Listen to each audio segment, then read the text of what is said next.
Villanueva. First, meron bang delay? As far as I can see po, wala. Kasi kapag tinuloy natin tomorrow yung reading, i-issue nyo rin naman yung summons, 10 days, possible reply 5 days. So 15 days plus 11, June 26. Very basic din po sa mga huwes na mas gusto nilang sila mismo nakakakita sa sagot ng mga witnesses because hindi lang yung salita ng bibig, pero yung body language o yung actions. So even if we're going to have a trial on 26, ako, sasabihin ko, 26, tapos magsususpend tayo ng 30. Magpapalit tayo, July or August tayo magpapalit ng 12. So I think it would be wiser na yung 24 na ang mag-hear talaga sa August. Bagkus, tingin ko lalong bibilis. Bakit? Because kapag ka ang issue mo, whether unconstitutional yung articles of impeachment, mahabang diskusyon yon. So by returning it to the House of Representatives, you're giving them the opportunity to make it very clear. It's akin, Mr. President, to a certification, to certify non-forum shopping. So sa mga korte natin, dahil bawal na kung saan-saan ka mag-file, magfa-file ka ng non-forum shopping.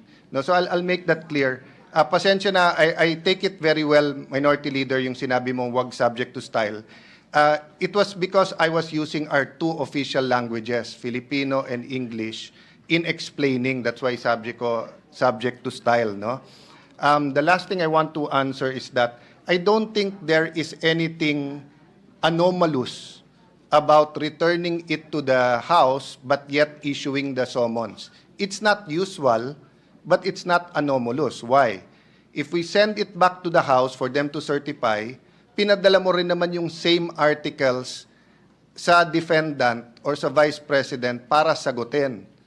So pagbalik natin ng July or August at sinabi nila hindi na sila interesado, for the record na yung sagot ng Vice President.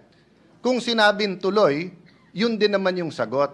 Kasi hindi po natin sinasabi na pag niremand o sinaole o binalik sa House of Representatives ay pwede nilang palitan yung articles of impeachment. Hindi nila pwedeng palitan. Yes. Ang pwede lang nilang gawin ay i-certify nga at ibigay sa atin yung circumstances para hindi na tayo mag-judicial notice, hindi na tayo magsupina. So kung nandito sa harap ko ngayon yung prosecutors at sinabi lang, walang violation to, tatanungin ko pa sila isa-isa, kailan pinail yung una? Kailan pinail yung pangalawa? Totoo bang hindi tinanggap? Totoo bang ganito? Pero pag binigay nila sa atin na certified na, no? Meaning pinirmahan nila at pinirma ng mga may hawak ng dokumento, we can decide based on that. And it will give us time.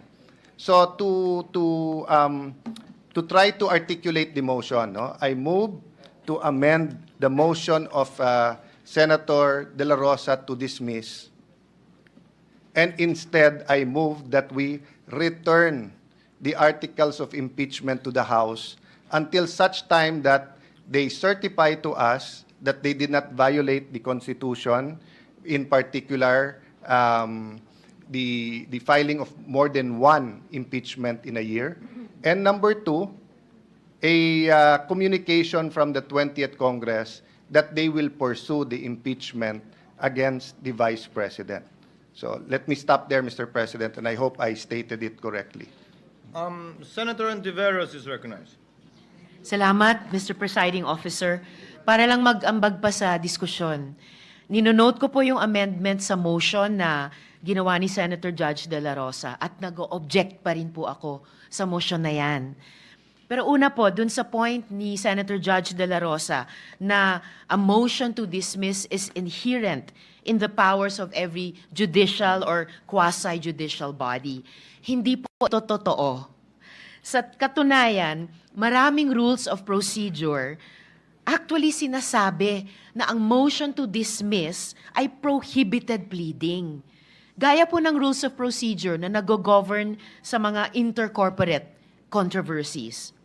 At kahit pa po kung kailan sila pinapayagan, kung kailan pinapayagan yung motion to dismiss, a motion to dismiss is a litigious motion at hindi po pwedeng i-grant na hindi binibigyan yung